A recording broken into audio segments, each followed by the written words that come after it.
이 정리 작업하는 것에 대해서 조금 설명을 드리겠습니다. 우선 요건 주간지고요. 주간지. 네. 주간지고 요건 이제 측지입니다. 측지고 측지에 나온 가지가 이제 결과지입니다. 결과지. 또 요 결과지에서 또 가지가 나오면 요건 결과모지가 되는 겁니다. 그래서 결과모지든 결과지든 그 가지에 하나를 다는 거예요. 결과적으로 하나를 다는데 지금은 이제 저온 피해도 걱정되고 하니까 전체 한 봉우리 정화 부분에 있는 측화나 중심화나 이거 모두 다 놔두게 되는 것이죠. 그 다음에 이제 주간지에 붙어 있는 꽃 요런 것을 예를 들어서 가지로 만들고 싶다 이러면은 여기 이제 다 떼주고 요걸 떼줘야만이 요것이 가지가 되는 거예요. 가지를 만들려면은 여기 좀 전에 같이 이렇게 떼줘야 돼요. 그 다음에 이제 요걸 이제 이렇게 떼주게 되겠죠. 떼주게 되는데 이것이 이제 긴 겨우 여기 중요해요. 여기서 요 눈 4마디 정도가 있으면은 잎이 70개 돼요. 여기서 잎이 이게 결과지가 나오고 여기에 과일이 달리면 또 과대지가 이렇게 나와야 되잖아요. 과대지. 그렇기 때문에 잎이 70개 되는데 이게 너무 길 경우에는 이 등 위에 거라든가 등 아래 거라든가 아니면 요 부근 것을 이렇게 떼주는 게 좋아요. 왜냐 그러냐면 여기 잎이 왕성하게 자라게 되면은 이 과일로 영양분이 가지 않고 이 잎으로 요 잎에서 단계 그러니까 영양분을 서로 경합을 하는 거예요. 그러니까 잎으로 많이 가게 되면 과일 크는데 도움을 주지 못한다 이렇게 보시면 돼요. 그 다음에 이 측지 끝이 우리가 이렇게 많이 끊었을 때는 과일을 이제 끝 부분에 이렇게 달 수가 있어요. 달 수가 있는데 주간지 끝에 이 가지를 계속 자라게 하려면은 이 끝을 이렇게 따줘야 되죠. 측지의 끝은 가볍게 해줘야 돼요. 그러니까 끝은 달지 않는다. 그러나 이제 그 끝이 과일이 측지가 굵고 튼튼하다. 그러면 끝을 달아줘가지고 이렇게 늘어질 수 있도록 이렇게 하시면 돼요. 그 다음에 여기에 측지에 붙어 있는 게 2cm 미만일 경우 여기에 이제 2cm 미만일 때는 달아줘봤자 떨어지게 돼요. 과일이 커지니까. 그러니까 이런 것을 떼줘가지고 다시 여긴 결과지를 만들어야 되는 거예요. 그렇게 되는 겁니다. 그 다음에 뭐 다른 거는 없죠. 이렇게만 하시면 되겠습니다. 그리고 한 봉오리 전체를 남겨놔두는 겁니다. 그래 결과적으로 보면은 이 결과지에 끝에만 놔두고 중간 부분, 액화 부분은 모두 제거하는 것입니다. 그러니까 그렇게 되면은 정리 작업은 이제 마무리되는 것이죠. 그러면 결과지 끝에 있는 꽃봉오리 측화는 나중에 이제 꽃이 다 핀 후에 중심화만 남기고 그때 따주면 되나요? 예. 요럴 끝 부분에 가장 큰 게 이렇게 보면 지금 중심화가 계좌 봉오리가 제일 크고 또 현재 여기에서는 사과가 잘 됐어요. 왜냐하면 중간이 이 중심화가 이렇게 길게 나왔다는 것은 이거 잘 된 거예요. 그런데 요렇게 중심화가 길게 나오지 않은 것들이 많네요. 올해는 중심화가 전부 다 이렇게 쑥쑥 나왔네요. 이것은 잘 됐다는 것이죠. 잘 됐다. 이 중심화가 짧을 수가 있어요.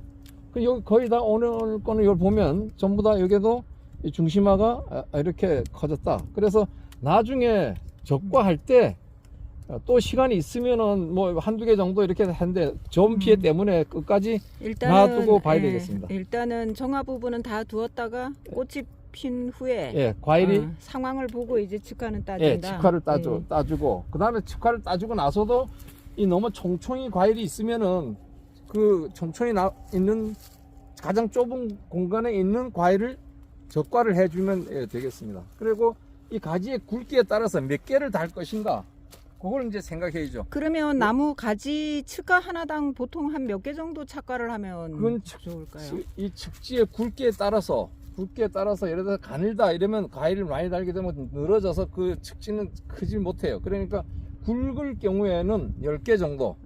요런 같은 거는 6개 정도 달면 돼요. 6개. 6개. 근데 욕심이 많아서 10개를 달기도 해요.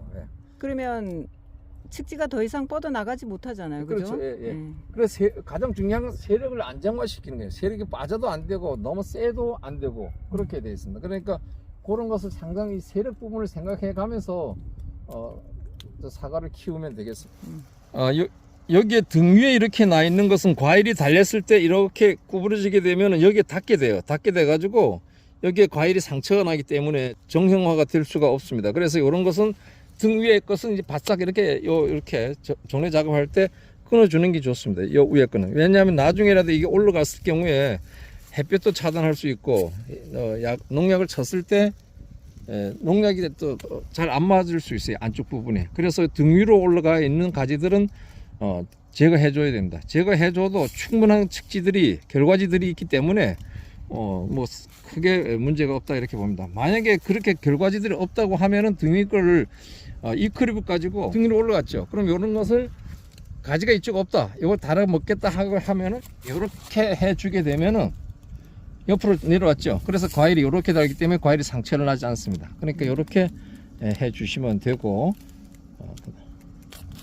이 나무는 아주 꽃이 색깔이 예쁜데요. 자꾸 예뻐지네요. 이렇게 됐을 경우에 이 가지가 너무 길다 이렇게 생각하면은 요것이 요 측지가 요게 결과지가 2년생입니다. 2년생 꽃이 있는 게 여기 정하고 요거는 요 가지가 3년 됐어요. 3년 됐는데 가지가 났어요. 3년생에 난 요 꽃은 정화입니다. 정화.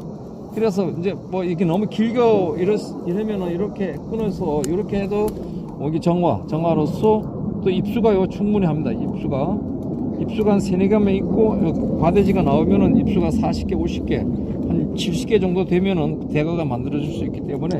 그러면 작년에 신초 났던 걸 제거하고 그냥 과대지를. 그렇죠. 과대지에 나온 과일을 달면 돼요. 과대지에다가. 과대지에. 네, 그것도 이제 정화입니다. 정화. 그렇게 해주시면 되겠습니다. 그런 경우 가지가 지나치게 길 경우 그렇게 하는 건가요? 예. 이거 같은 경우도 지금 이게 작년에 성장한 신초잖아요, 그죠? 그럼 요거 같은 경우는 그냥 그대로 요거 달 수도 있고 정화로 다는 게 나을. 이렇게 해도 되겠습니다. 이렇게 해도 큰 문제가 없어요. 그러니까 전체적으로 이렇게 하면은 햇빛도 더 잘 받고 좋겠네요, 좋습니다. 그죠? 좋은데 이제 전체를 막 이런 식으로 과일을 들고 한다는 것은 바람직지 않고 부분적으로 이렇게 좀 너무 좀 복잡하게 그런 곳은 이렇게 정리를 해주고. 정리를 하니까 훨씬 더 시원해 보이네요.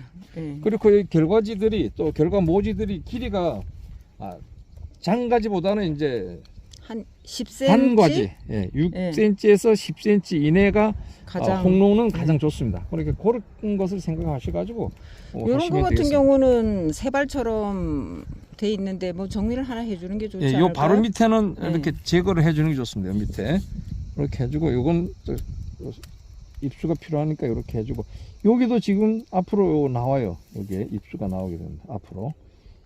요건 등인데 결과지들이 별로 없으면은 그냥 없애버리지 않고 이렇게 살려서 가지로 만들어 주는 것도 괜찮습니다.